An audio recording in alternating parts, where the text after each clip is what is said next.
Take me out to the ball game.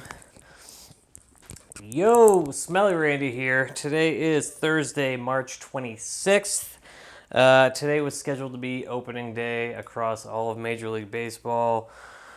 So yeah, no baseball. Totally bummed about that. It's my favorite day of the year. I had hot dogs for lunch today just because I was thinking baseball and I miss it. And so here I am. We're recording from the garage today, the gear garage, because we're going to talk about gear. My favorite gear, camping, hiking, backpacking. I've actually never done any videos focused specifically on gear. So I'm just going to talk about what I've used the most, what I like to use the most, all my favorite pieces of gear that I've used for a long time and am going to continue using this year. Let's go!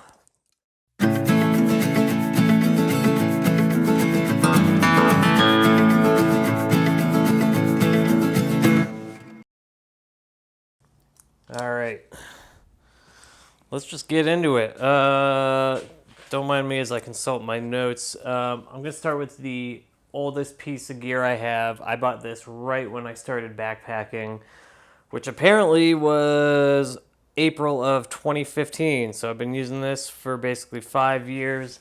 This is my pot. This is the Stanley Adventure Camp Cook set. You can pick this up off Amazon for like $13 or something like that. It's super cheap. At the time when I bought this, I was single. I just needed something to boil water for myself. I love the form factor of this. It's narrow, tall and narrow, so it doesn't take up much area in the backpack. And then flip the handle. There's the lid, and then in there is two mugs like that. So this is actually how I usually have it set up. In the one mug, let me see if I can focus there. Lighter, coffee packets, and stove, all right there. So yeah, if I have, and that's with both mugs in there. If I am off by myself and I only need one mug, then I just take one of these out, and then I have even more room for storage. So yeah, I've been using this. This is literally the only pot I've used since I started backpacking. Let me see if I can show you the condition. Really no dents in it, which is kind of incredible. Yeah, it looks great for as much as it's been used. I think I've bought two other pots, larger pots, since I've bought this one, and I can't remember a time where I used either of them ever. This is, to this day, I'm pretty sure this is the only pot I've ever used. So, highly recommended. Oh, and then even when I met Carrie and we started backpacking and camping together, rather than using one of those bigger pots, we just take turns with this one. It's so easy. So, yeah. What's next? Oh, let's go to the most important piece of backpacking gear, and that is the backpack. Oh, this is my newest backpack. I bought this, this is the Gregory Baltoro 75 liter. I bought this in May of 2018. Throw this on. It looks like it's packed full, but I just threw 3 sleeping bags in there, and that's that. So yeah, this is actually my third backpack. I started off with a Teton Sports 55 liter pack. They're super cheap. They're like $40-$50 on Amazon. Once I started backpacking more, I said, okay, I'm gonna spend a little bit of money on this, and I bought an Osprey Atmos 65 liter bag. But I bought that at the REI garage sale. It was a little too big for my frame. And then at that point, after a couple of years of using that, it got squeaky. And I said, okay, I'm going to buy a pack that fits me. and something that can handle a lot of weight. So I went into REI one day and just took, they've got like sandbags or whatever to throw weight in their demo bags, so you can get a feel for how the backpack handles it. So yeah, I threw 40 pounds in every pack over 65 liters that they had. And this Gregory Baltoro handled the weight like eons better than any of the other packs there.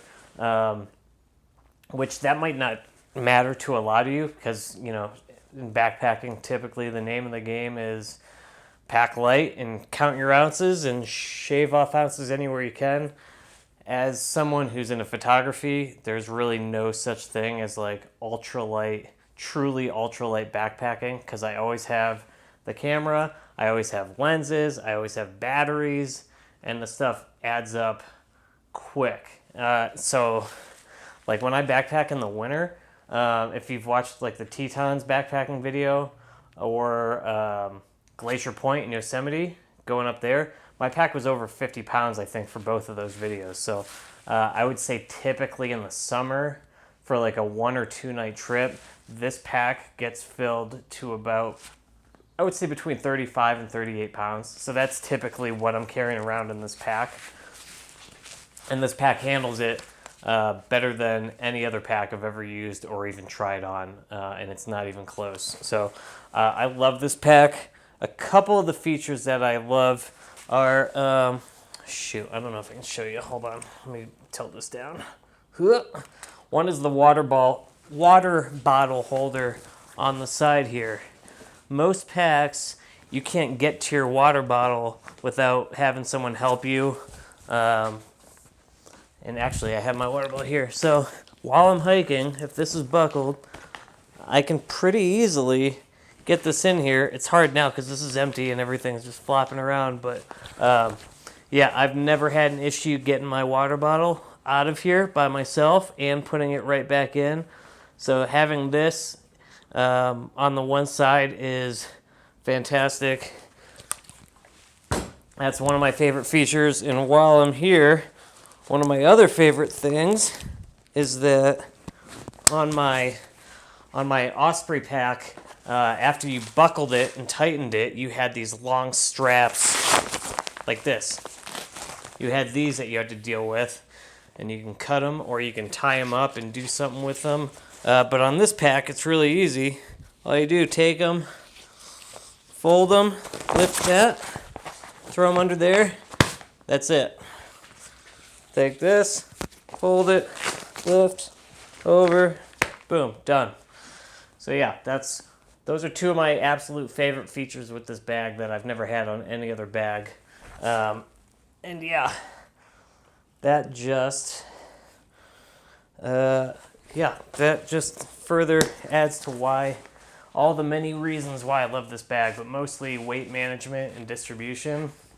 I don't think there's a better pack out there for that. And because I always hike with a heavy pack, this is my go-to. Love it. Had it for a couple years, and it's the best. All right. Ugh. What else we got? Since I had the water bottle out, let's move on to water filtration. So this has been my go-to for many years now. This is you've almost certainly seen this if you've watched any of my videos. This is the LifeStraw Universal Water Filter Adapter. As you can see, I'm using it just on a normal Nalgene water bottle. So you scoop right out of the river, plop this on, and that's it, and just start drinking. So yeah, I don't carry a water bladder in my backpack ever. It's just too scary, I think, for me to have all my gear in there with just this water bladder that could just pop a hole at any time, it seems like. So I've literally never backpacked with a water bladder in that pack. I always have a couple Nalgenes. So basically when I backpack, I always have this LifeStraw Universal Adapter. And then, actually I can show you because I literally never take this out. I have the Nalgene, and then I have this. This is a Catadine. Catadine 1 liter water bag bottle with a filter built in. So it basically has a filter similar to that one built in, but it's a bladder bag like this. And why this is great is because I can, let's say I'm hiking with someone else and they don't have a way to filter water. What I can do is just scoop river water with the bag, put this on. The difference between this and the Nalgene filter is that I can easily open the cap and just start squeezing the water out into your friend's water bottle, and it'll filter it. So I always keep this in my pack. So I got 1 liter here, 1 liter with the Nalgene, and that's usually all I will carry on a backpacking trip. As long as I know there's water sources, and I'm not like in the desert. This is literally all I bring for water. I just bring that bottle, this bag, and that's it. So I've kind of been running with this setup as far as water filtration for a long time. At least a couple years. So yeah, that's been great. What's next? Okay, let's just go to the my pillow. I've used a lot of different pillows, inflatable ones, foam ones. I actually love I think it's a Thermarest foam pillow. That one's great, but it doesn't pack down terribly small. So I basically have switched to this one that's kind of in between. This is the Nemo Philo, and I'll just show you. It's inflatable, but it also has about a 1/2 inch, I think, or a 1/4 inch of memory foam. So you just pull this guy out, unlock the valve. Oh, there we go.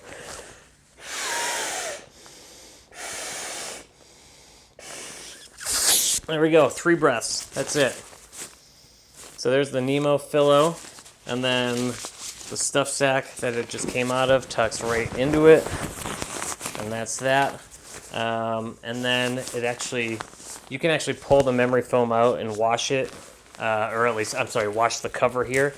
But yeah, I use this anytime I'm traveling. This comes with me. So yeah, Nemo Philo pillow. That's great. And I bought that in,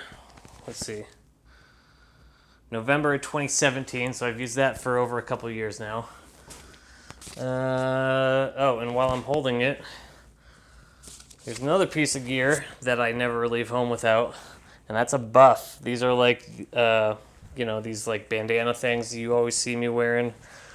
They're just very versatile in ways you can use them. You can use them as like a rag to clean things up. I usually will wear it kind of just like that. If I need to block my head from the sun, then I'll just pull it over. If it's cold out, what I'll do, turn it into a hat. Basically just have it like that. Oh wait, what do you do? No, you put it on first. Then you twist. And then back down over. Kind of like that. Anyway, you get the idea. It's versatile. These things are great. I have more than a couple of these. And yeah, I usually wear a hat, but then I'll also bring this as well. So yeah. Get yourself a buff if you don't have one. They're great. What else? All right. This next thing I bought in May of 2018. This is the Sea to Summit Event Compression Dry Sack. This comes with me on every single backpacking trip. It is a dry bag, so waterproof. Typically my sleeping bag, I think my pillow, and then all of my clothes get thrown in this bag. You can see this is a pretty big one. I think they're sized like small, medium, large, XL. I think this is an XL or a large. It's certainly not a medium or smaller. So yeah, that's an XL, I think. These things are great. They're lightweight for something that's waterproof. Everything gets put in here. You can see I just folded it over a couple times and it's airtight. So yeah, these are great. Get yourself one of these if you don't already have it. And then, like I said, it's a stuff sack, so once you get it all closed up, you can press the hell out of it. Save some space. And then I actually also have the Sea to Summit, these smaller waterproof bags. Usually batteries and small electronics I'll always throw in these. Just another way to keep yourself, like your electronics and other things organized within your pack, while also keeping them waterproof. So yeah, all these Sea to Summit waterproof bags are fantastic. I got a bunch of them and I never take a trip without bringing them. What else? Two more things, and then we're done. Headlamp. I've used a lot of different headlamps. I had a favorite back in the day that was like an Energizer, but it really wasn't that good until... So yeah, I kind of struggled with headlamps until I found this. This is the Black Diamond Spot headlamp. I can't have a headlamp unless I have a red light. So there's that. Why is this not focusing? Or is it? There we go. Hello. So yeah, I need a red lamp because that helps. That thing just really doesn't want to stay focused on me. Okay, sorry. So yeah, this has a red. It's basically a one button design. So there's, all kinds of different like patterns, button press patterns that you use to do different features on this, like to get it to strobe or different levels of brightness. So yeah, I really like that, and I love how easily adjustable it is in the back. You just pull it on, grab the two buckles, and then just pull, and now it's tight. So yeah, I'm loving these Black Diamond headlamps. I'll probably stick with them as a brand for headlamps, and I really like that one button design. So I bought this August 2018, so I've been using this for a couple years too, and it's by far my favorite headlamp out of, I don't know, maybe 8 different headlamps that I've owned and used over the time. So next, the last piece of gear that you always see me with on the trail: trekking poles. I remember, okay, I'll say it. I thought people that use trekking poles were kind of nerdy when I first moved to Colorado and started hiking. I think you just kind of associate trekking pole use with like older people who are not in shape or whatever it may be, or maybe you just think they're big nerds. But that all kind of changed for me after my knee surgery. I took one spill at Breckenridge, tore my ACL, MCL, meniscus, and rotator cuff in one fall. And after that, I invested in trekking poles. And I gotta say, I'll never, ever do any kind of even remotely strenuous hike without trekking poles. And I think, let's see, so originally when I wanted trekking poles, I bought like a $20 pair off of Amazon. That's what I was just looking for right now. I think they're in here somewhere. And they were heavy and they were adjustable. And the very first hike I used them on, putting some stress on them, they collapsed a little bit, and I said, this is dumb. I'm never using trekking poles. I tried, whatever. And then I was at an REI garage sale, and I saw fixed length trekking poles like these, and I bought them, and I've been using them ever since. So those ones that I found at the REI garage sale were the same model. This is the Black Diamond Distance Z fixed length trekking pole. These are 110 centimeters. And if you like trekking poles, but you're hesitant about fixed length, there's a couple reasons why you shouldn't be. if you don't buy fixed length because you have a tent that uses trekking poles, then I get it. Then you probably should stick to adjustable ones. But you're if you're hesitant about it just because going uphill you might want it shorter, but going downhill you might want it a little bit longer. These are great because you see how long this handle is here.